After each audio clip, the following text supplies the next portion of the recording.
Chapter 29. Elaine couldn't breathe. Kyler hadn't only left her, he'd taken Uli. The rejection was complete. Things had seemed to be going so well. No, things had been going so well. Elaine couldn't believe it, wouldn't believe it. She scoured the kitchen for some sign. She found a stain on the floorboards, dark against the dark wood. Hastily cleaned up. Nothing looked like it had been spilled from the cooking, but she couldn't tell what it might be. Then she found a deep, thin gouge in the floor nearby. She went upstairs. Kyler's wet boy grays were gone, as was retribution.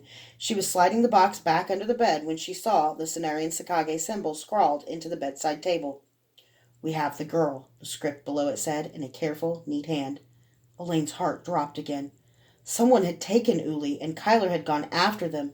The revelation brought fear and joy intermingled. Kyler hadn't abandoned her, but Uli had been kidnapped by someone who knew who he was. Someone was trying to trap Kyler. But where had Kyler been when Uli was taken? If someone had grabbed Uli on the street, they might have left a note on the front doorstep, but Elaine didn't think they'd dare to break in with Kyler downstairs. There was a shout from downstairs and pounding on the door. "Open up! In the name of the Queen! Open the door!" When Elaine saw Aunt May let the city watch in, her heart seized with fear again. In Sonaria, the guards were considered so corrupt that no one trusted them.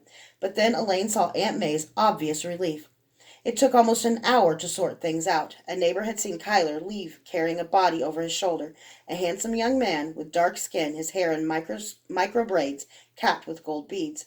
Elaine knew instantly it had to be Jarl. After Kyler left with the body, the neighbors had gone running for the guards.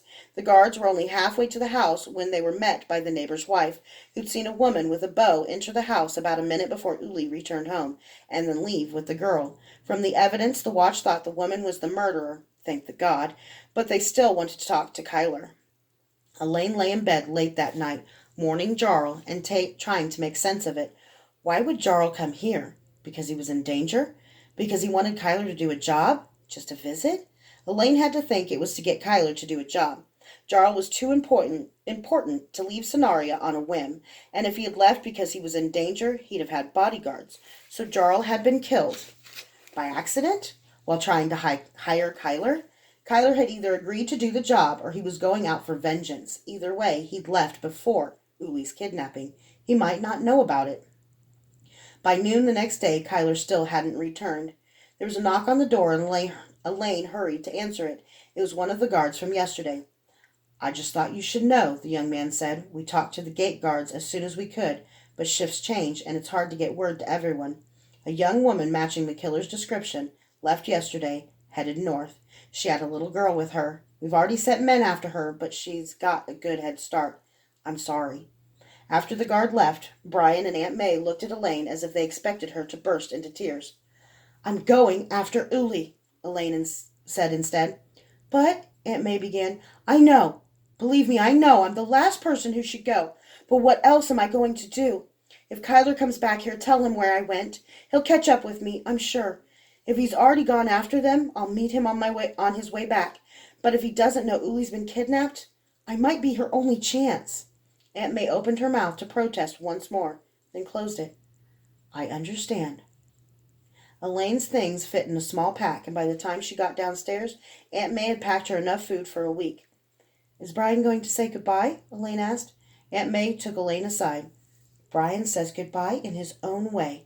There is a horse saddled in front of the shop. It was sturdy and gentle looking." Elaine's eyes flooded with tears. She thought she was going to walk. "He says he's had some big orders recently," Aunt May said, obviously proud of her son. "Now go, child, and may the God go with you." Kyler was standing over the grave he'd dug and doing his best to get drunk. It was still 2 hours before dawn. The cemetery was quiet. The only sounds were leaves rattling in the wind and the complaints of night insects. Kyler had chosen this cemetery because it was the richest one on his way out of town. After killing the Shinga, he'd robbed the man, so he had plenty of money, and Jarl deserved the best. If the gravekeeper was true to his word, there would even be a headstone here in a week.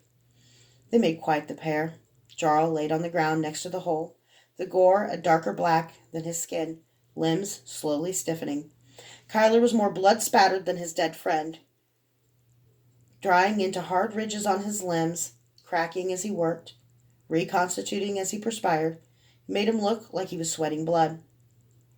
The grave was finished. Now Kyler was supposed to say something significant. He drank more wine. He'd brought 4 skins and already emptied 2.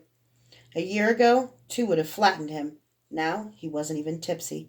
He finished the 3rd skin, then dutifully took deep draughts of the 4th until it was gone. His eyes kept going back to Jarl's corpse. He tried to imagine the wounds closing on his own, as his own had so long ago. But they weren't closing. Jarl was dead. He'd been alive 1 second, and now he was simply not. Kyler finally understood the wry look in Jarl's eyes, too. The Cenarian wet boy that Shinga Sniggle had ordered killed wasn't Kyler. It was Vi Savari.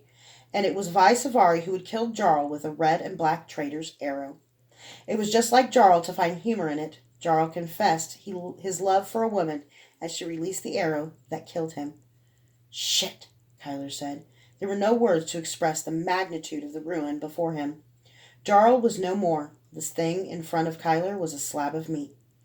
Kyler wished he could believe in Elaine's God. He wanted to think that Jarl and Durzo were in a better place, but he was honest enough to know that was all he wanted, some half-assed good feeling. Even if Elaine's God was real, Jarl and Durzo didn't follow him. That meant they got to burn in hell, right? He climbed down into the grave and pulled Jarl's body in. Jarl's skin was cold, clammy. Morning dew was condensing on it. It didn't feel right. Kyler laid him down as gently as he could and climbed back out. He still didn't feel drunk. Sitting on the pile of soft dirt next to the grave, he realized it was the Kakari's fault. His body treated alcohol like any poison and healed him of it. It was so efficient that he'd have to drink massive quantities to get drunk, just like Durzo had. And I dismissed him as a drunk. It was yet another way Kyler had misunderstood his master, another way he'd blithely condemned the man. It made everything ache all over again.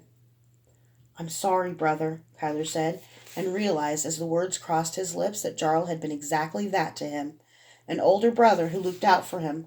Why was Kyler condemned to having revelations about what people meant to him only after they were dead?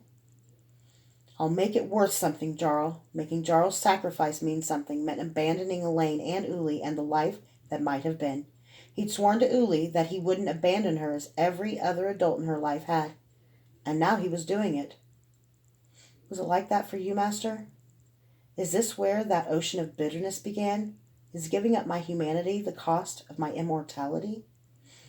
There was nothing else to do, nothing more to say. Kyler couldn't even weep. As the first birds of morning began singing beauty to the waking sun, he filled the grave.